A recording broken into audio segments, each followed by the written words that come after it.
Hay una escena memorable en la película El show de Truman, en la que el protagonista, Truman Burbank, finalmente alcanza el límite de su mundo. Su velero, en un desesperado intento de fuga, choca contra una pared pintada de cielo. Es un muro literal, el fin del plató de televisión que había sido su realidad durante toda su vida. Y en ese momento Truman no solo descubre un engaño, sino que se enfrenta a la pregunta filosófica más fundamental: ¿cómo distinguimos el mapa del territorio? O dicho de otro modo, la representación de la realidad misma. La situación de Truman, aunque fantástica, sirve como una poderosa alegoría platónica para nuestra era. No vivimos que sepamos en un gigantesco estudio de televisión, pero estamos constantemente bombardeados por narrativas que pretenden definir nuestra realidad. Entre las más influyentes y seductoras se encuentran las que provienen de la floreciente industria del coaching y el desarrollo personal. Su arquitecto jefe, análogo al director Christof en la película, nos susurra una promesa tentadora: aceptar la realidad del mundo que se nos presenta. Y nos invita, curiosamente, a aceptar la suya, una en la que la mente es soberana, los pensamientos tienen poder causal sobre la materia y el universo responde a nuestros deseos como un genio cósmico. Christof, desde su sala de control en la Luna, justifica su creación argumentando que el mundo real es un lugar enfermizo y que él le ha dado a Truman la oportunidad de vivir una vida normal en un paraíso artificial, un mundo como debería ser. Esta es precisamente la propuesta de valor del coaching metafísico. Ofrece una jaula dorada conceptual. En un mundo material regido por la precariedad económica, la incertidumbre y estructuras sociales que escapan a nuestro control individual, la idea de que podemos rediseñar nuestra existencia con el mero poder de la mentalidad es un refugio irresistible. La irrealidad de sus premisas no es un defecto de fábrica, es la característica principal de su producto. Vende una ilusión de control absoluto en un mundo donde el control individual es cada vez más exiguo. Así que este vídeo se propone ser el velero de Truman. Y para ello vamos a utilizar las herramientas del materialismo, tal y como lo han articulado pensadores como Mario Bunge, Antonio Dieguez, o como lo defienden autores como Oscar Teixidó, Javier Pérez Jara, etc. En este vídeo voy a demostrar que el fundamento del coaching es un dualismo metafísico insostenible, una visión del mundo que no es solo incompatible con la ciencia, sino que en última instancia genera más frustración y dependencia de la que promete aliviar. Nuestro objetivo es, por tanto, rasgar el decorado y chocar contra el muro pintado de cielo y ofrecer una visión del mundo anclada en una realidad material, compleja, a veces difícil, pero a diferencia del plató, auténtica y liberadora.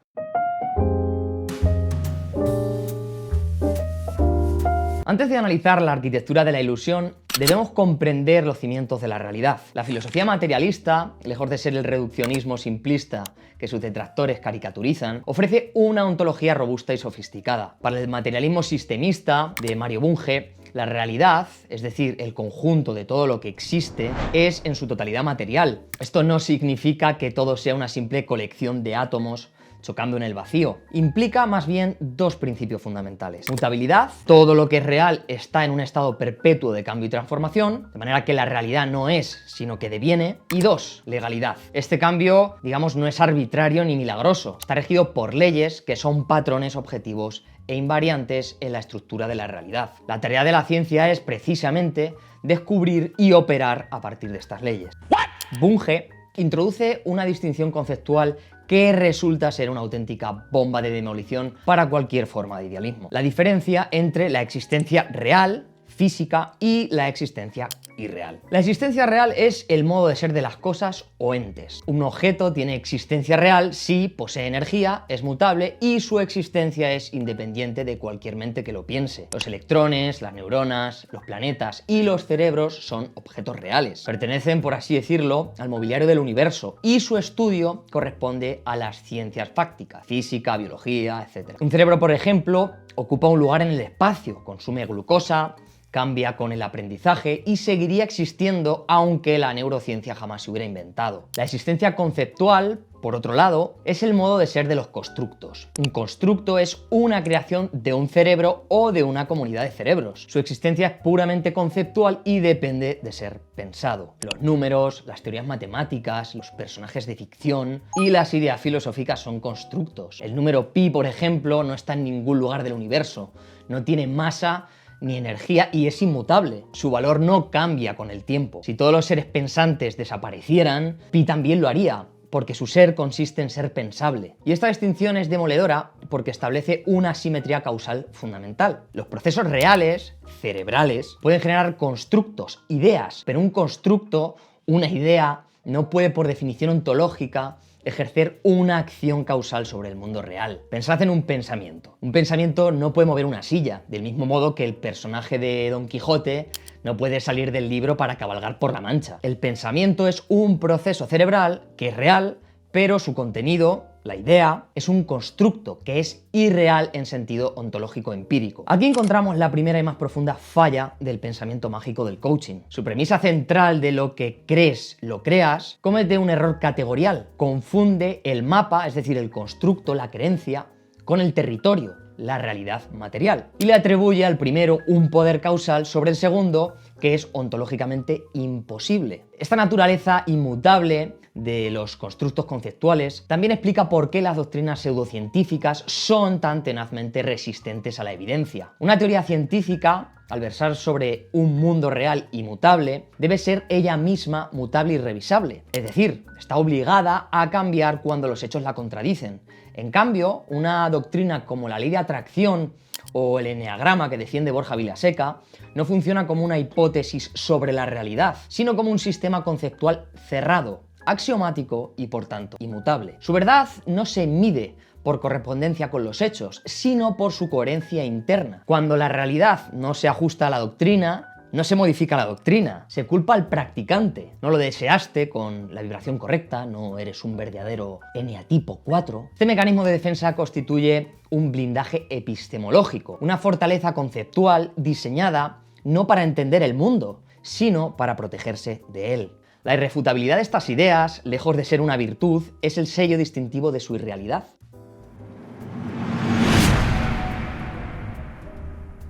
Como bien sabes, el sistema en el que vives lo que fomenta es inconsciencia, servidumbre, desempoderamiento, ¿no? Pero claro, esta inconsciencia colectiva va de la mano de mucha perturbación, mucho malestar, mucho sufrimiento, ¿no? Entonces, claro, no puedes evitar preguntarte, ¿cómo puede ser que se perpetúe esta inconsciencia colectiva? ¿Por qué la sensación es que la gran mayoría de personas que están dormidas van a continuar estando dormidas, ¿no?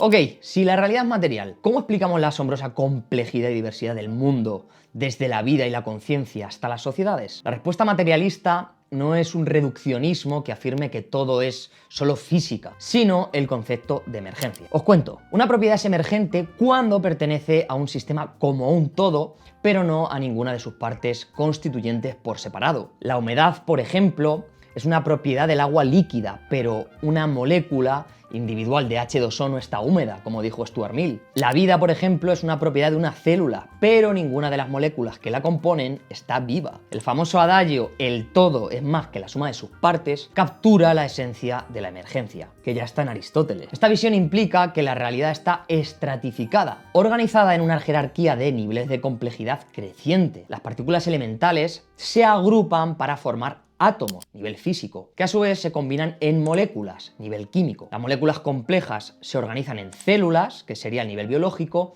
que a su vez forman organismos, los cuales se agrupan en ecosistemas y sociedades, nivel social, de las cuales en algunos casos emergen cerebros capaces de pensamiento abstracto, es decir, nivel cognitivo. Cada nuevo nivel es real y posee propiedades novedosas e irreductibles que no pueden ser completamente explicadas por las leyes del nivel inferior, aunque dependan de él para su existencia. La saga de películas de Pixar, Inside Out, ofrece una ilustración magistral de este proceso. En la mente de la joven Riley, las emociones básicas como la alegría, la tristeza, la ira, el miedo, el asco, son los componentes fundamentales del sistema. Al principio de su vida, sus reacciones son directas y simples. Sin embargo, a medida que crece y sus experiencias se vuelven más complejas, estas emociones básicas interactúan para dar lugar a propiedades emergentes. Un recuerdo puede ser agridulce, teñido simultáneamente de alegría y tristeza, creando una emoción de segundo orden, que es la nostalgia. La personalidad de Riley, visualizada como un conjunto de islas temáticas, familia, amistad, hockey, es un sistema emergente de nivel superior construido a partir de la solidificación de recuerdos esenciales. En la secuela Inside Out 2, del Revés 2, este proceso se vuelve aún más explícito, Porque fijaos, la llegada de la pubertad desencadena en Riley la aparición de un nuevo conjunto de emociones como la ansiedad, la vergüenza, envidia, el aburrimiento, que no son meras adicciones, sino que representan la emergencia de un sistema de control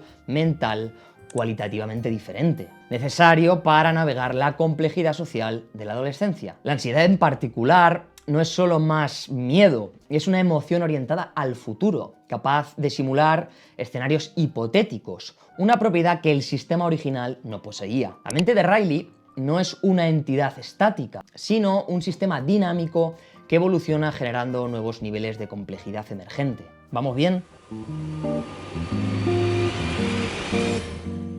Pero no obstante, el concepto de emergencia sería una mera curiosidad descriptiva si no tuviera implicaciones causales. Para entender cómo los diferentes niveles de la realidad interactúan sin necesidad de invocar a un fantasma en la máquina o un alma inmaterial, el materialismo emergentista utiliza dos conceptos completamente complementarios de la causalidad. La causalidad ascendente, bottom-up, es la más fácil de comprender. Este sostiene que las propiedades y las interacciones de los componentes de un nivel inferior determinan y hacen posible la existencia y el comportamiento del sistema en el nivel superior. Es innegable, si la actividad electroquímica de las neuronas, que sería el nivel biológico, no podría emerger un pensamiento, nivel cognitivo. La base material es la condición necesaria para la emergencia de los niveles superiores. La causalidad descendente, top-down, es más sutil, pero absolutamente crucial para explicar la autonomía relativa de los niveles superiores sin caer en el dualismo. Este tipo de causalidad describe cómo la organización, la estructura y las leyes del sistema de nivel superior, que sería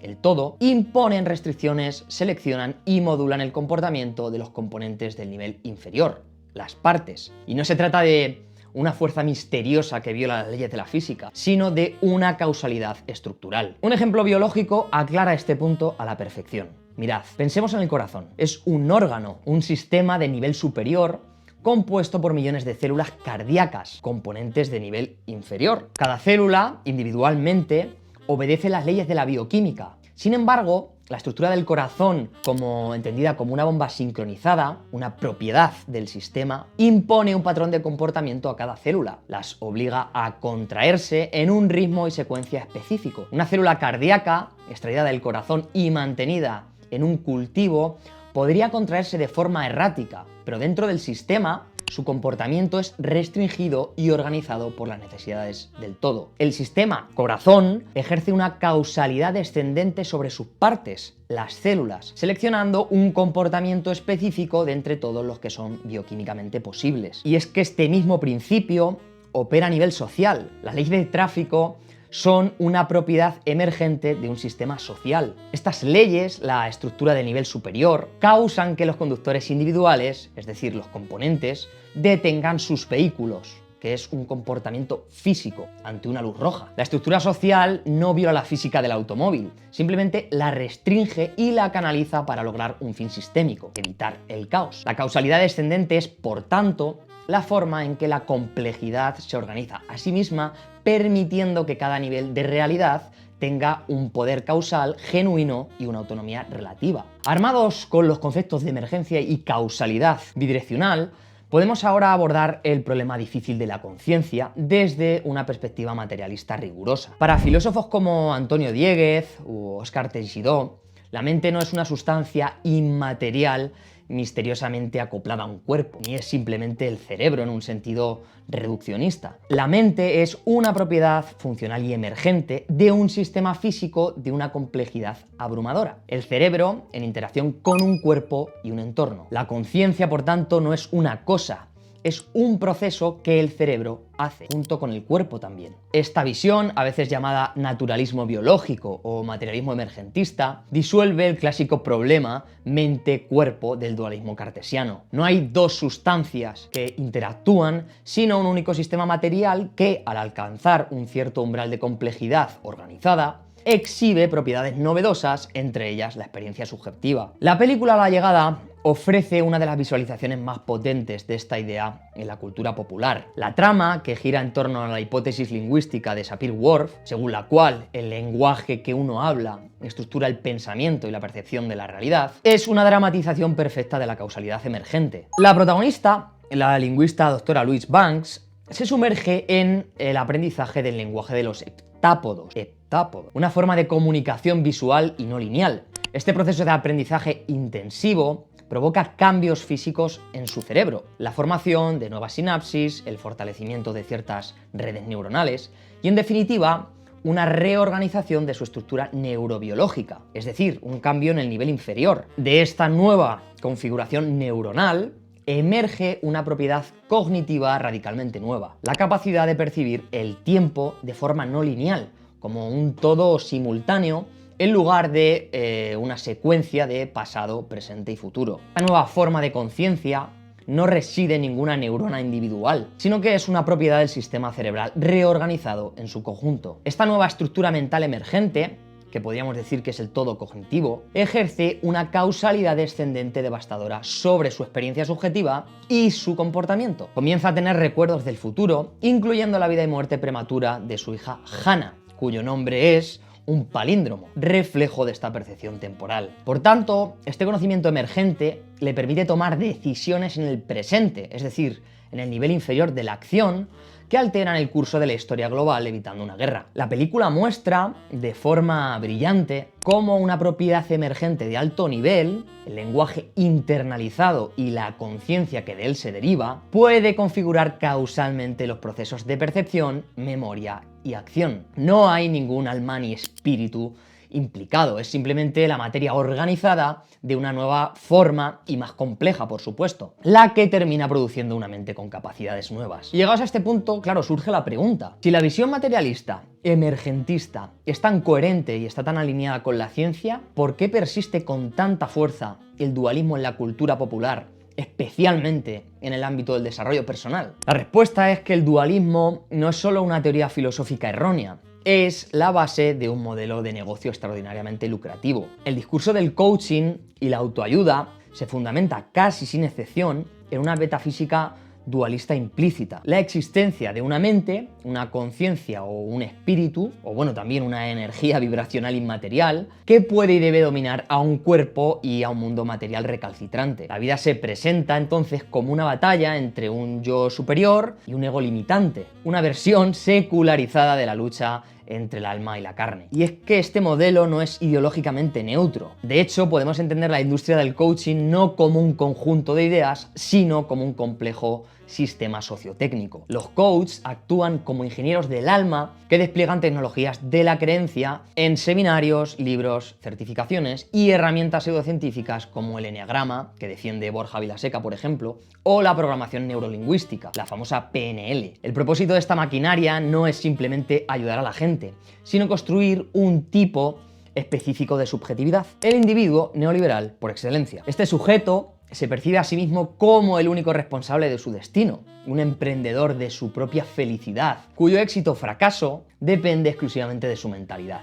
La función ideológica de este sistema es clara. Desvía la atención de las causas materiales y estructurales del sufrimiento, como puede ser la precariedad laboral, la desigualdad económica, la atomización social, y las reubica en la psique individual. Si estás ansioso, no es por la inseguridad de tu empleo, es porque no has aprendido a gestionar tus emociones. Si no alcanzas tus metas financieras, no es por un sistema que concentra la riqueza, es porque tu vibración no está alineada con la abundancia. Este truco de manos convierte los problemas políticos en patologías personales, ofreciendo soluciones individuales y de pago a problemas colectivos. En una era marcada por el declive de las grandes narrativas colectivas que daban sentido a la existencia, como la religión, las ideologías políticas, las grandes metanarrativas, el individuo se encuentra en un vacío existencial. Y no es casual que la industria del coaching haya irrumpido para capitalizar esta crisis, privatizando la búsqueda de sentido. Vende sistemas de creencias prefabricados y estandarizados, transformando la angustia en un mercado de miles de millones de dólares. La crítica al coaching, por tanto, no es solo epistemológica, es decir, que sus afirmaciones son falsas, sino también sociológica y política. Es el síntoma de una sociedad que ha delegado la construcción de significado a un mercado que se beneficia directamente del malestar que el propio sistema económico genera. Para vender una ontología dualista en el siglo XXI es necesario revestirla con un barniz de aparente cientificidad y protegerla con una muralla de falacias lógicas. El discurso del coaching es un auténtico manual de pensamiento mágico y argumentación defectuosa. Una de las estrategias más comunes es la cooptación de términos de la física cuántica. Seguro que os suena. Frases como el observador afecta al observado o conceptos como energía y vibración se extraen de su contexto técnico y se utilizan de forma metafórica para justificar la idea de que la conciencia humana puede moldear la realidad material. Y es que esto es una tergiversación flagrante. En física cuántica, el observador no es una conciencia, sino cualquier interacción con un sistema de medición que colapsa la función de onda de una partícula. A ver si nos enteramos. La idea de que el universo es una especie de antena que recibe las vibraciones de nuestros pensamientos para materializar nuestros deseos, la llamada ley de atracción, no tiene absolutamente ninguna base científica. Es una pseudociencia que se basa en analogías falsas y una ignorancia deliberada de los principios más elementales de la física y la biología. Más allá del abuso de la ciencia, el discurso del coaching se sostiene sobre una estructura de falacias lógicas diseñadas para hacerlo inmune a la crítica.